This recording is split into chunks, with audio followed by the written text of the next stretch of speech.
Have you ever gone out to a place late at night, like a grocery store or a mall nearly devoid of people, and felt a strange unease within you?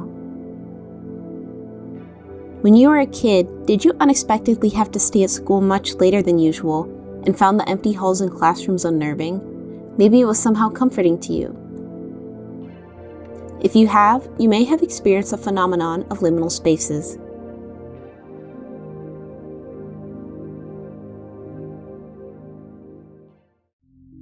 Liminality is a term coined by Arnold van Gennep in 1909, which describes the state of transitioning between two distinct states of being.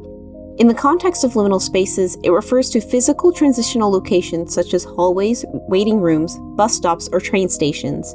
However, liminal spaces are not always transitional spaces. They can be anywhere one can expect to see people occupying the space. So when we see them empty, it can cause a range of emotions, from unease to loneliness to even nostalgia. Liminal spaces in media have appeared for decades, with the most well-known examples being found in media such as The Shining,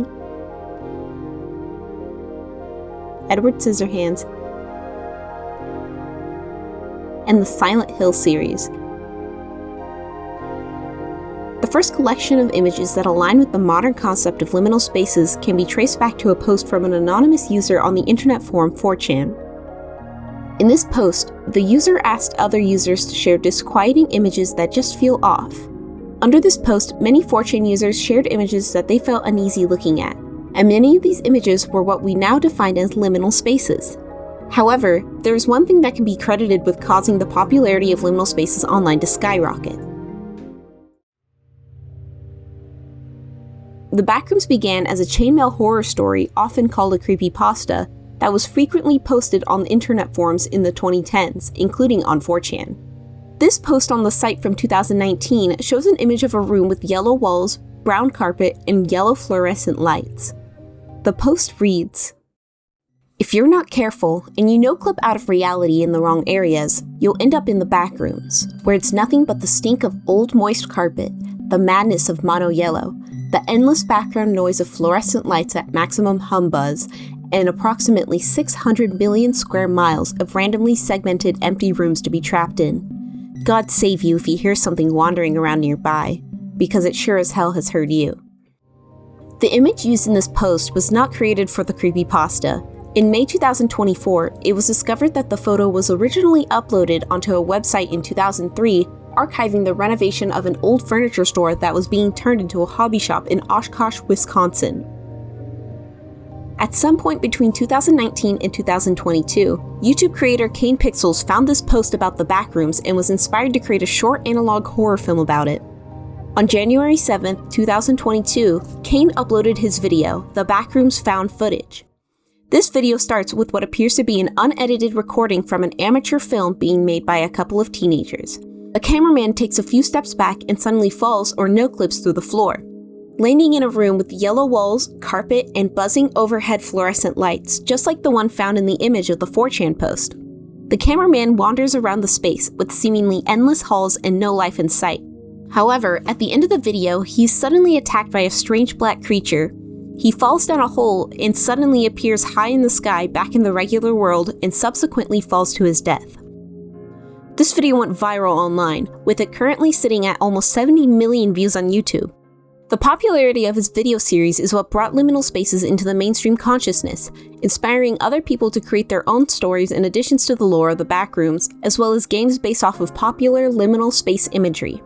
There are many games that were created before liminal spaces gained popularity that utilize the concept. Some popular examples are games such as the previously mentioned Silent Hill series, as well as Mirror's Edge, the Stanley Parable, the Portal games, and the Half-Life series. Some much older games can be classified as including liminal spaces as well, but many of them are caused by limitations in video game technology during the time they were created, such as with Super Mario 64. There are also dozens of games that were created specifically because of the rise in popularity of liminal spaces. The most prevalent source of games inspired by liminal spaces can be found on the multiplayer gaming platform Roblox. The low barrier of entry required to create a game on the platform has enabled many people to create their own games within the genre that include their own characters and stories as well. Many of these liminal space games also intersect with other internet aesthetics such as weirdcore, kidcore, and dreamcore. I joined one of these communities in March of 2021, the Dreamworld Community Discord server created for the games Dreamworld and Jovial Playground by Roska123 on Roblox. I was enamored by the concept of liminal spaces in the weirdcore genre at the time, much like everyone else in that Discord server. One of the people I've met in the liminal space community is Ben. Hi, my name's Ben. I do a lot of 3D work. I'm very interested in technology. I like tinkering with things. I also like doing photography, like with liminal spaces. That's one of the things I enjoy doing a lot. Liminal spaces for me, they give off sort of like this nostalgic almost feeling, and also I feel like I want to be there for some reason. It feels kind of like an alternate reality. It feels kind of like you're away from all the negativity and other things you have to worry about in life. It's like a completely separate space almost. I found out about them around 2020. That was how I found out about liminal spaces, but they weren't called that yet.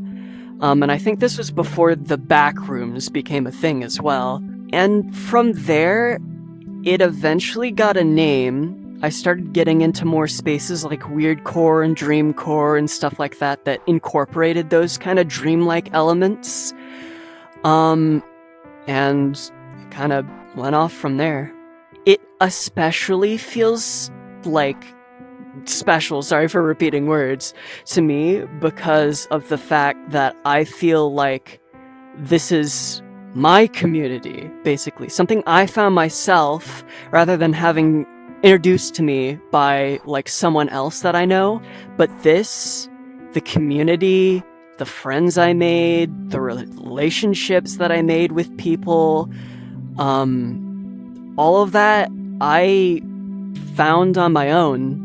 And that's amazing. It means a lot to me.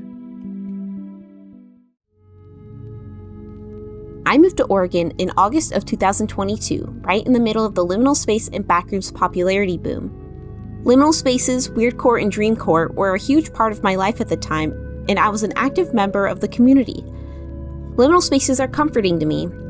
It feels like I'm going back into a memory or a dream of a time before I worried about the issues I do now. And I don't have to be afraid of things changing because time doesn't exist there. It will always exist the way I remember it, because those places that used to comfort me don't exist anymore in real life. Maybe that's part of why I'm still just as infatuated by liminal spaces as I was when I first discovered them. I'm experiencing my own liminal space, stuck in the transition from being a kid to becoming an adult, wishing things wouldn't change. That's pretty much what liminal spaces are meant to represent as an aesthetic. Holding onto memories and places that only exist in your own mind, slowly deteriorating over time, never quite the same as it was. Liminal spaces capture the feelings of nostalgia you get from going to a place you visited as a child, and how you feel like you might be being watched even though you're completely alone at a gas station at night. It makes sense that people can be drawn to liminality too, since we're always in a state of transition as humans.